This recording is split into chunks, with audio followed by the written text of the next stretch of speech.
Hello students, आज हम लोग पढ़ेंगे क्लास 10th का 5th चैप्टर अरिथमेटिक प्रोग्रेशन समांतर श्रेणी। इसका पहला प्रश्न है कि समांतर श्रेणी 3 1 -1 -3 ... के लिए सार्वंतर होगा। इसका हमें सार्वंतर ज्ञात करना है। तो सार्वंतर होता है, तो सार्वंतर D होता है A2 - A1 equal to A3 - A2 equal to A4 - A3 ... मतलब कि सार्वंतर अगर हमें निकालना है तो सेकेंड वाले में से अगर हम फर्स्ट वाले को घटा दें, या थर्ड वाले में से सेकेंड वाले को घटा दें, या फोर्थ वाले में से थर्ड वाले को घटा दें, तो इस प्रकार हमको सार्वंतर प्राप्त हो जाता है। तो इसका हम लोग सार्वंतर निकालेंगे D इक्वल टू, यहाँ से आप कोई भी टर्म ले सकते हैं, या तो A2 में से A1 को घटा दीजिए, या तो A3 में से A2 को घटा दीजिए, आंसर हमारा सेम ही आएगा। तो हम लोग क्या करते हैं कि A2 में से A1 को घटाते हैं। तो A2 है यहाँ पे हमारा 1 और A1 है हमारा 3।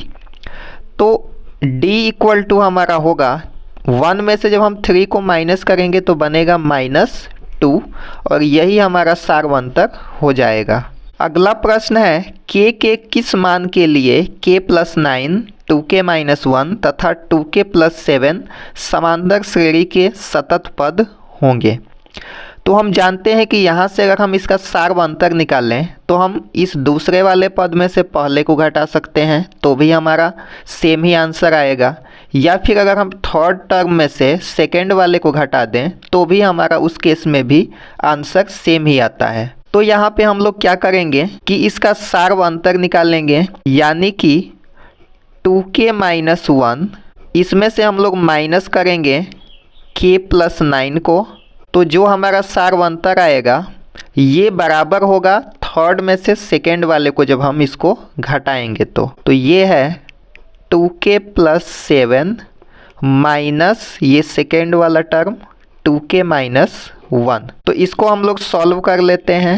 ये है 2k - 1, माइनस का अंदर मल्टीप्लाई करेंगे -k - 9 इक्वल टू ये है 2k + 7, माइनस का अंदर मल्टीप्लाई करेंगे -2k और +1। अब हम लोग क्या करते हैं कि जितना भी ये k है इसको एक साइड कर लेते हैं। यहाँ से 2k से 2k कैंसिल आउट हो सकता है, और क्या कर सकते हैं, इसको ये -2k को हम लेफ्ट हैंड साइड लेके आते हैं, तो ये हो जाएगा प्लस का 2k, और इसमें एक -k है तो यहाँ पे लिखेंगे -k इक्वल टू, इधर है हमारा 7 + 1, 7 में 1 हम ऐड करेंगे तो ये 8 हो जाएगा, और इधर है हमारा -1 और -9, तो माइनस माइनस प्लस होके हो जाएगा हमारा माइनस का 10, और माइनस का 10 उधर जाएगा तो हमारा बनेगा प्लस का 10।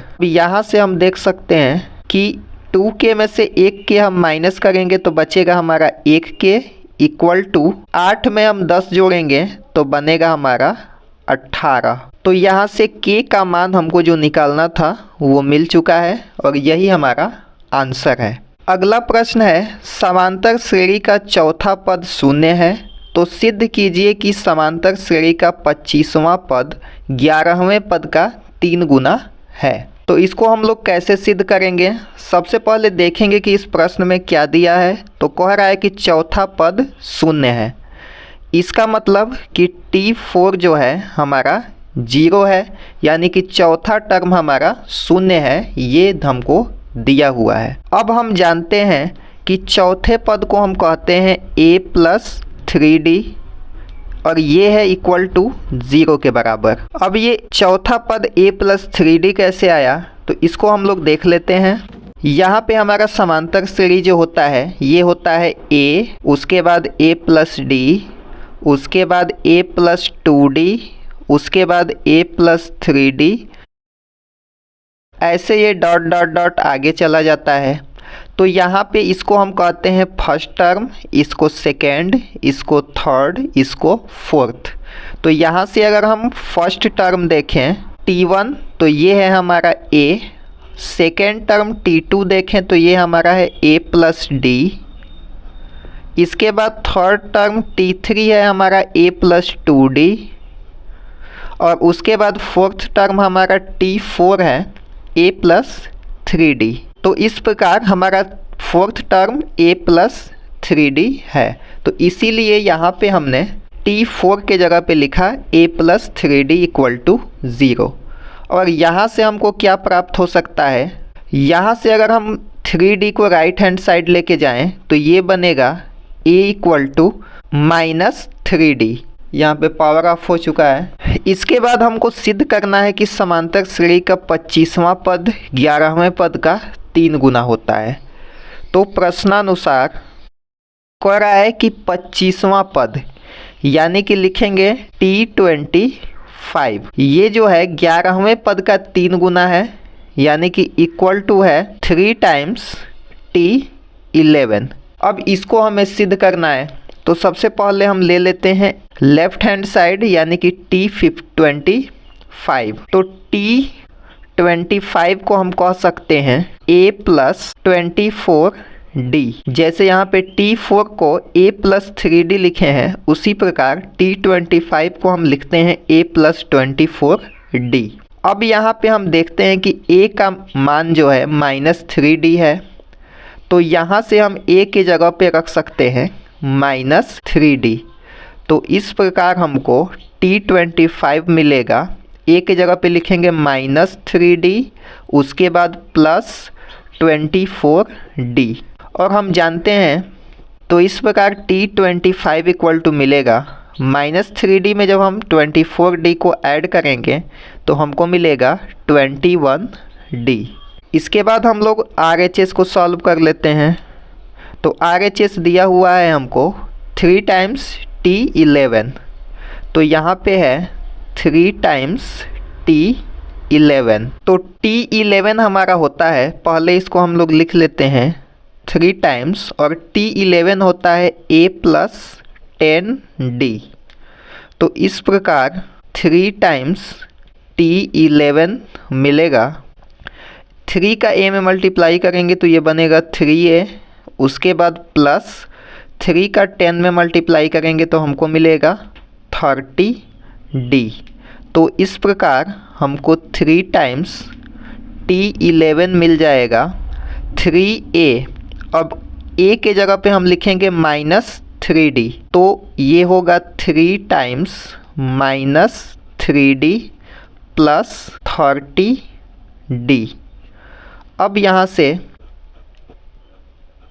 T11 हमको मिलेगा, 3 का 3 में मल्टीप्लाई करेंगे तो ये बनेगा माइनस 9, क्योंकि यहाँ पे माइनस है, d प्लस 30d। अब 3 टाइम्स T11 हमको मिलेगा, 9d को जब हम 30d में से माइनस करेंगे तो हमको वापस से 21d मिलेगा। अब यहाँ पे हम देख सकते हैं कि LHS और ये हमारा RHS दोनों इक्वल है, तो इसलिए यहाँ से हम कह सकते हैं अतः T25 equal to 3 times T11, और ये हमारा प्रूफ हो चुका है। इसके बाद नेक्स्ट प्रश्न है कि 3 अंकों वाली कितनी संख्याएं 7 से विभाज्य हैं। तो सबसे पहले हमको 3 अंकों वाली सभी संख्याओं को लिख लेना होगा। तो यहाँ से हम लोग लिखेंगे 3 अंकों वाली संख्याएं। तो 3 अंक की सबसे छोटी संख्या 100 है, उसके बाद 101, उसके बाद 102, इसके बाद डॉट डॉट डॉट, लास्ट में हमारा आएगा 999। तो 3 अंकों वाली इतनी ही संख्याएं होती हैं। अब इसमें कह रहा है कि 7 से विभाज्य कितनी है। तो सबसे पहले हमको इसमें लिखना पड़ेगा 7 से विभाज्य 3 अंकों वाली संख्याएं। अब यहाँ से हमको पता है कि जो 100 7 से विभाज्य नहीं होता है, 101, 102, 103, 4 भी नहीं होता है। सबसे छोटी संख्या जो 7 से विभाज्य है वो है हमारा 105, यानी कि 105 जो है 7 से कटता है। उसके बाद 105 में हम 7 ऐड करेंगे तो वो भी 7 से कटेगा। इसका मतलब कि हमारा 112 भी 7 से कटेगा। इसी प्रकार लास्ट में हमारा 994 जो है ये 7 से कटेगा और इसके बाद कोई संख्याएं 7 से नहीं कटेंगी, जो 3 अंकों वाली संख्याएं होंगी। तो ये कैसे आया है इसको हम लोग थोड़ा सा सॉल्व कर लेते हैं। तो हमने इसको पहले ही सॉल्व कर रखा है। यहाँ से देखिए, अगर 100 को हम 7 से डिवाइड करें, इसको यहाँ से देख लेते हैं फिर से। 100 को अगर हम 7 से डिवाइड करें तो ये 7 1 जा 7, ये 3 बचेगा और ये हो जाएगा 30। अब 30 जो है 7 से डिवाइड नहीं होगा। इसके आगे तो 30 के आगे जो हमारा है 7 5 जा 35 होता है और ये 5 अगर रहेगा तभी जाके डिवाइड हो पाएगा। इसका मतलब कि इसमें से हम इसको घटा देते हैं तो 35 में से अगर हम 30 को माइनस करेंगे तो आएगा हमारा 5 और इस 5 को हमें इसमें जोड़ना पड़ेगा। तो ये हो जाएगा 105। मतलब कि 3 अंक की छोटी से छोटी संख्या जो कि 7 से विभाज्य है वो है हमारा 105। अब लास्ट में चेक कर लेते हैं कि ये विभाज्य है या नहीं है। तो हम चेक करते हैं 999 डिवाइडेड बाई 7। ये होगा 7 1 जा 7, यहाँ पे बचेगा 2 9, 7 4 जा 28, यहाँ पे बचेगा 1 और 9। अब ये बनेगा 7 2 जा 14। अब अगर इसमें से हम माइनस करें तो हमको शेषफल बचता है 5, यानी कि अगर इसमें से हम 5 कम कर दें तो ये संख्या डिवाइड हो जाएगी। यानी कि 999 में से अगर हम 5 निकालें तो बचेगा 994। इसका मतलब कि 3 अंकों वाली बड़ी से बड़ी संख्या जो 7 से विभाजित हो वो है 994। तो ये हमारा हो चुका है 105 से लेकर के 994 तक, यानी कि 3 अंकों वाली ये सभी संख्याएं 7 से विभाज्य होती हैं। अब इसको हम लोग सॉल्व कर लेते हैं। यहाँ से a इक्वल टू हमारा फर्स्ट टर्म है 105। इसके बाद यहाँ से हमारा d जो सार्वंतर है तो 112 में से हम 105 घटाएंगे तो हमको मिलेगा 7। उसके बाद an जो है यानी कि nवां पद वो है हमारा 994। अब इसके बाद हम सूत्र का यूज करके इसको हम ज्ञात कर सकते हैं। अब हमको ये बताना है कि ये इसके अंदर कितनी संख्याएं होंगी, यानी कि ये जो 105 112 ऐसे चलते चलते ये 994 तक जब संख्याएं जाएंगी तो ये टोटल कितनी होंगी। तो इसके लिए हमको निकालना है n का मान।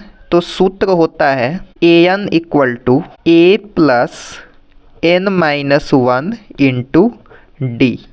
अब हम लोग क्या करते हैं, an का यहाँ से मान रख लेते हैं। तो ये है हमारा 994 इक्वल टू a का मान है हमारा 105 प्लस n हमको निकालना है -1 और d है हमारा 7। अब इसको हम लोग क्या करते हैं कि सबसे पहले 105 को हम लोग लेफ़्ट हैंड साइड लाते हैं और 994 में से इसको घटा देते हैं। तो 994 में से 105 घटाने पे हमको मिलेगा 889। अब यहाँ बचा n माइनस 1 इंटू 7। अब 7 से अगर हम 889 को हम लोग रिड्यूस करें तो ये होता है 127 बार में, यानी कि 7 1 जा 7, यहाँ से 1 कैरी बचेगा, 1 और 8 मिल के होगा 18। अब 7 2 जा होगा 14 और 4 कैरी बचेगा, 4 9 मिल के होगा 49 और 7 7 जा 49, यानी कि 127 बार में ये संख्या हमारी कट जाएगी। अब यहाँ से n माइनस 1 हमको मिला, ये बचा है हमारा 127। अब -1 को हम लोग राइट हैंड साइड लेके जाएंगे तो n इक्वल टू हमको मिलेगा 128, यानी कि 128 3 अंकों वाली ऐसी संख्याएं हैं जो कि 7 से विभाज्य हैं। तो यहाँ से हम लोग लिखेंगे 7 से विभाजित होने वाली कुल 3 अंकों वाली संख्याएं 128 होंगी। ये हमारा आंसर होगा। अगला प्रश्न है कि 0 और 50 के मध्य की विषम संख्याओं का योग ज्ञात कीजिए। तो इसके लिए हम 0 और 50 के मध्य की विषम संख्याएं लिख लेते हैं, जो कि 1 से स्टार्ट होगा, 1 3 5 डॉट डॉट डॉट 49 तक, क्योंकि यही विषम संख्याएं हैं जो 0 और 50 के मध्य आती हैं। अब यहाँ पे हम देख सकते हैं कि प्रथम पद a = 1 है। इसके बाद हम इसका सार्वंतर अगर d निकालें तो d हमारा हो जाएगा, ये दूसरे पद में से प्रथम पद को घटा देंगे तो 3 - 1 = 2, यानी कि सार्वंतर हमारा 2 है। और इसके बाद अगर इसका हम अंतिम पद देखें तो an = है हमारा 49। तो सबसे पहले हम यहाँ पे नंबर ऑफ टर्म्स निकाल लेते हैं n का मान। तो इसके लिए सूत्र होता है an = a + n - 1 × d। अब an है हमारा 49, तो यहाँ पे लिखेंगे 49 = a है हमारा 1, n हमको निकालना है -1 और d है यहाँ पे हमारा 2। तो इसको अगर हम और सॉल्व करें तो यहाँ पे 1 को अगर हम लेफ़्ट हैंड साइड लेके आएँ तो इसमें से एक माइनस होगा, तो ये हो जाएगा 48 = n - 1 और ये है 2। अब इसको अगर हम 2 से कैंसिल आउट करें तो ये 24 बार में कैंसिल आउट होगा और यहाँ से हमको मिलेगा 24 = n - 1। अब अगर हम यहाँ से n का मान निकालें तो ये -1 लेफ़्ट हैंड साइड में जाके +1 हो जाएगा, तो ये होगा हमारा n = 24 में एक और प्लस होगा तो ये हो जाएगा 25। मतलब कि 0 और 50 के मध्य केवल 25 विषम संख्याएं हैं। अब इन संख्याओं का हमको योग निकालना है, तो इसका सूत्र होता है हमारा Sn = n/2 2a + n - 1 × d। तो यहाँ से हमको Sn का मान निकालना है। n है हमारा 25, तो ये हो जाएगा 25 / 2। 2 × a यहाँ से है हमारा 1, तो यहाँ से 1 का मल्टीप्लाई करेंगे, प्लस n है हमारा 25 -1 और d है यहाँ से हमारा 2। अब इसको हम लोग सॉल्व करेंगे तो ये होगा 25 / 2। अब 2 का 1 में मल्टीप्लाई होगा तो ये होगा 2। उसके बाद प्लस 25 में से अगर हम 1 माइनस करें तो ये होगा 24 और यहाँ पे है हमारा 2। इसको अगर हम और सॉल्व करें तो ये है 25 / 2। इसके बाद ये बनेगा, यहाँ से हम 2 कॉमन कर सकते हैं, तो यहाँ से अगर हम 2 को कॉमन करेंगे तो ये बचेगा, ये ब्रैकेट यहाँ पे हम छोटा ब्रैकेट यूज कर लेते हैं। यहाँ से हम लोग 2 को कॉमन कर लेते हैं तो 2 में से 2 कॉमन हो जाएगा, तो यहाँ पे 1 बचेगा, प्लस यहाँ से ये वाला 2 यहाँ कॉमन हो जाएगा तो यहाँ पे हमारा 24 बचेगा। अब यहाँ से Sn हम निकाल सकते हैं। अब क्या कर सकते हैं कि इस 2 से इस 2 को हम लोग कैंसिल आउट कर सकते हैं और ये होगा 25, ये वाला 25 और दूसरे ब्रैकेट में 24 में 1 जोड़ेंगे तो ये फिर से 25 होगा। और अगर हम 25 का 25 में मल्टीप्लाई करें तो हमको 625 प्राप्त होता है और यही हमारा आंसर है।